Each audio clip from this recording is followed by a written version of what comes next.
Hello friends, episode 9 की शुरुआत में हमें लाइट और युग दिखाए जाते हैं जो घर से बाहर वॉकिंग करते हुए कहीं जा रहे होते हैं। लाइट युग से पूछता है कि क्या तुमने अच्छे से देखा है ना, कोई आसपास तो नहीं है, कोई फॉलो तो नहीं कर रहा है मुझे। तो युग कहते हैं कि हाँ, मैंने तुम्हारे आसपास 100 मीटर तक चेक किया है, इस एरिया में ऐसा कोई भी नहीं है, सो डोंट वरी लाइट। कोई पीछा नहीं कर रहा लाइट, मेरी हालत खराब होती जा रही है लाइट, मुझे सेब चाहिए, कैसे भी करके मुझे सेब दिलवाओ प्लीज। यहाँ पर लाइट युग के लिए एप्पल्स खरीदता है और उसे एप्पल्स खिलाता है। सेब खाऊंगा और सर के बल नाचूंगा। वाकई सेब खा के ऐसा लग रहा है जैसे जन्नत मिल गई हो, शुक्रिया लाइट। ड्यूक कहते हैं कि लाइट, तुम काफी अच्छे हो, एक शिनिगामी का भी दोस्त की तरह ख्याल रखते हो, मगर लास्ट में तो मैं अपनी डेथ नोट में तुम्हारा नाम लिखूंगा ही।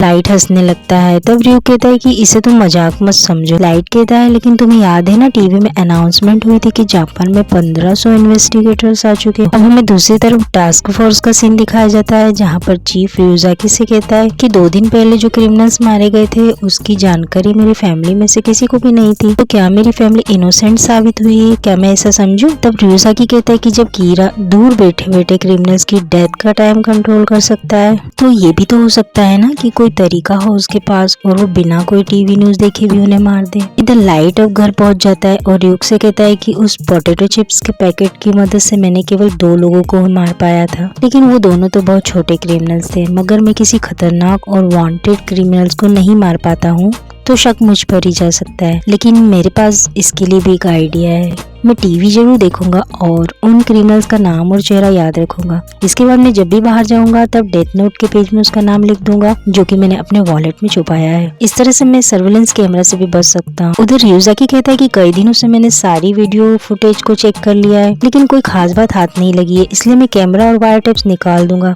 चीफ यागामी काफी रिलैक्स हो जाता है और कहता है कि लेकिन हमारी इन्वेस्टिगेशन तो हम चालू रखेंगे। तब एल कहते कि नहीं, मेरा वो मतलब नहीं था, मैंने कहा था कि फुटेज से कुछ पता नहीं लग पाया है क्योंकि अगर कीरा इन्हीं लोगों में से एक है तो जाहिर सी बात है कि वो आसानी से सामने आएगा नहीं और वैसे ही अपना काम करते रहेगा। अब रियोजाकी सोचता है कि इतने सारे कैमरास के होते हुए भी कीरा कैसे लोगों को मार पा रहा है। ऐसा तो नहीं कि वो केवल मन में सोचता हो और वो क्रिमिनल मर जाता हो, लेकिन अगर कोई नॉर्मल इंसान ऐसा कर रहा है तो उसके फेस एक्सप्रेशन से थोड़ा तो अंदाजा लगा ही सकते हैं कि वो क्या सोच रहा है। मुझे तो लग रहा है कि कीरा इनमें से कोई है ही नहीं, लेकिन बाय चांस अगर इनमें से कोई कीरा है तो उसकी साइकोलॉजिकल स्टेट इतनी कमाल की हो चुकी है कि वो एक गॉड की तरह बन गया है कि मानो वो बुरे लोगों को सजा भी दे रहा है मगर उसके चेहरे पर कोई हाव भाव भी नहीं देख सकता है। इन सब बातों से तो लग रहा है कि कीरा नाम का कोई बंदा है ही नहीं और ये सब भगवान ही कर रहे हैं। लेकिन भगवान को नाम और चेहरे की जरूरत क्यों पड़ेगी किसी इंसान को मारने के लिए? क्या मजाक है ये। तो इस हिसाब से तो ये कोई गॉड की इच्छा से नहीं हो रहा है बल्कि कोई चाइल्डिश माइंड का इंसान है जो खुद को भगवान समझ रहा है। तो इसका मतलब कीरा कोई व्यक्ति है और उसे मैं पकड़ूंगा, लेकिन अगर मुझे जानना है कि वह क्रिमिनल्स को किस तरह से मार रहा है तो ये तभी हो सकता है जबकि वह खुद ही आकर मुझे सब कुछ बताए, मगर ऐसा कैसे पॉसिबल होगा?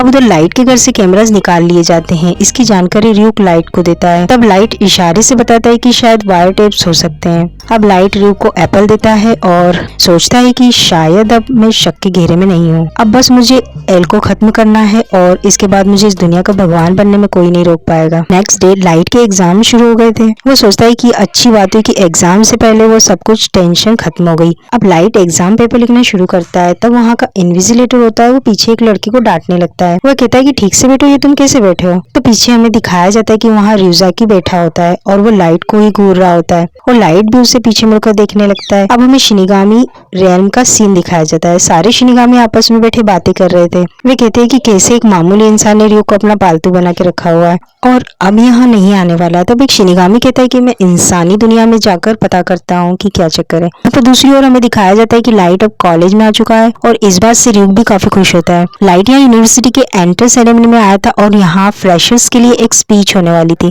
यहाँ पर डायरेक्टर स्टेज पर फ्रेशर्स के रिप्रेजेंटेटिव को बुलाता है जो कि लाइट यागामी था। तब लाइट स्टेज पर जाता है और यहाँ पर एक और रिप्रेजेंटेटिव होता है जिसका नाम होता है हिटेकी रियोगा। उसका नाम अनाउंस होने पर सारे बच्चे चौंक जाते हैं। वे कहते हैं कि क्या ये वही पॉप आइडल है?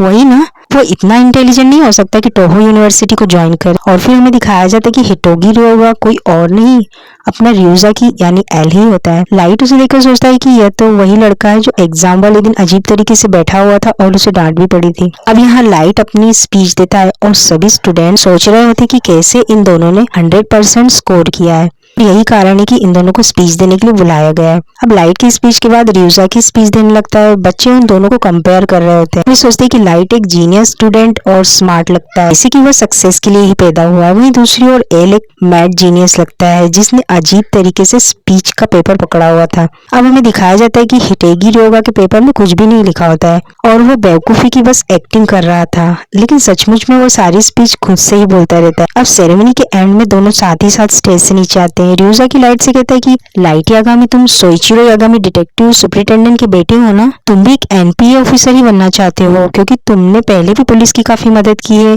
कुछ केसेस सॉल्व करने में। कीरा इन्वेस्टिगेशन में भी इंटरेस्टेड हो। मैं तुम्हें कीरा इन्वेस्टिगेशन से रिलेटेड कोई बात बताना चाहता हूँ। तो लाइट सोचता है कि अगर ये इतना बोल रहा है तो हो सकता है इसके पास कोई इम्पोर्टेंट इन्फॉर्मेशन हो। वो कहता है कि तुम मुझे बता सकते हो जो भी जानते हो। तो रियूजा की उससे बोलता है कि मैं यह बताना चाहता हूँ कि मैं एल हूँ। इतना कहकर वो लाइट की रिएक्शंस ऑब्जर्व करने लगता है। लाइट चौंक जाता है लेकिन वो खुद को संभालता है। उसे विश्वास नहीं होता है क्योंकि एल ऐसे किसी के सामने नहीं आता है।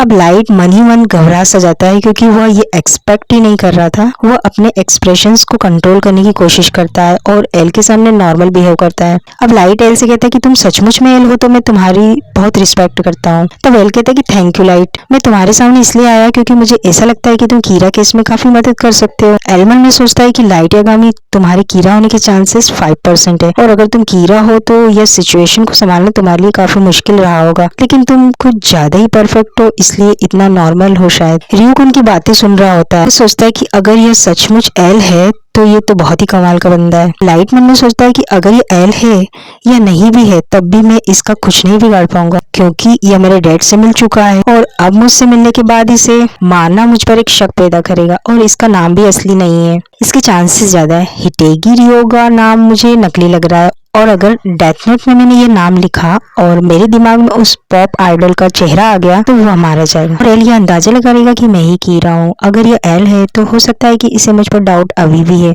मतलब कि एल अभी भी उन लोगों के पीछे पड़ा है जिन्हें रेप एम्बर इन्वेस्टिगेट कर रहा था। अब वे दोनों बाहर आ जाते हैं। एल कहता है कि लाइट, तुमसे मिलकर मुझे अच्छा लगा, हम फिर मिलेंगे। अब लाइट घर पहुंचता है और अपने रूम में जाकर दरवाजा बंद कर लेता है और जोर से चिल्लाता है कि वह मुझे पहचान चुका है। रियू किसका कारण पूछता है तो लाइट कहता है कि एल की वजह से आज मैं इतना एम्बेरेस्ड फील कर रहा हूँ। तब रियू कहता है कि तुम मुझसे शिनिगामी आइस क्यों नहीं ले लेते हो। अब लाइट कहता है कि अगर ये किसी तरह का ट्रैप हुआ तब शायद ये एल हो ही नहीं और इसे मारने के बाद प्रूव हो जाएगा कि मैं ही की रहा हूँ, लेकिन मैं उसे मारना चाहता हूँ। बस डर इसी बात का है कि मुझ पर शक होगा पुलिस को। सोचता है कि वैसे लाइट हमेशा शांत रहता है लेकिन इस सिचुएशन में वो परेशान हो गया है। लाइट कहता है कि मुझे किसी तरह से उसका असली नाम पता चल जाता है तो डेथ नोट में सुसाइड या एक्सीडेंटल डेथ लिखकर उसे मार सकता हूँ, लेकिन परेशानी तो यह है कि अगर वो एल है ही नहीं फिर मैं उसे मार नहीं सकता हूँ क्योंकि पुलिस फिर मुझे आसानी से पकड़ लेगी। मैंने कभी नहीं सोचा था कि एल इस तरह से मेरे सामने आ जाएगा। मुझे लगता है कि वो सभी लोगों को यही बोल रहा होगा कि वो एल है और शायद एल हो ही नहीं, उसकी जगह कोई और को भेजा गया हो। यह एक तरह का अटैक भी है और डिफेंस भी है, इसलिए मैं हार गया हूँ। रियोगा ऐसे एक्ट कर रहा है जैसे कि वो बेवकूफ है और मुझसे इंफॉर्मेशन निकलवाना चाहता है। अब लाइट हंसने लगता है। वो कहता है कि अभी भी टेंशन वाली कोई बात नहीं है। इस सबसे यह साबित होता है कि अभी उन लोगों को मुझ पर सिर्फ शक है जैसा कि कुछ और लोगों पर भी होगा, लेकिन एल और मेरे बीच एक खतरनाक गेम शुरू हो चुका है। कैंपस में हम दोनों दोस्ती की तरह रहेंगे मगर असल में हम एक दूसरे को इन्वेस्टिगेट कर रहे होंगे। चलो ऐसा ही सही, दोस्ती का नाटक करके मैं सारी इन्फॉर्मेशन उससे निकलवा लूंगा, फिर उसे मार दूंगा और अगर खुद मुझे उसे मारना पड़ा तो मार दूंगा। तो फ्रेंड्स, ये एपिसोड यहीं खत्म हो जाता है। नेक्स्ट वीडियो के लिए प्लीज चैनल को सब्सक्राइब जरूर कर लीजिएगा और वीडियो को लाइक और शेयर करना मत भूलना। Thank you for watching.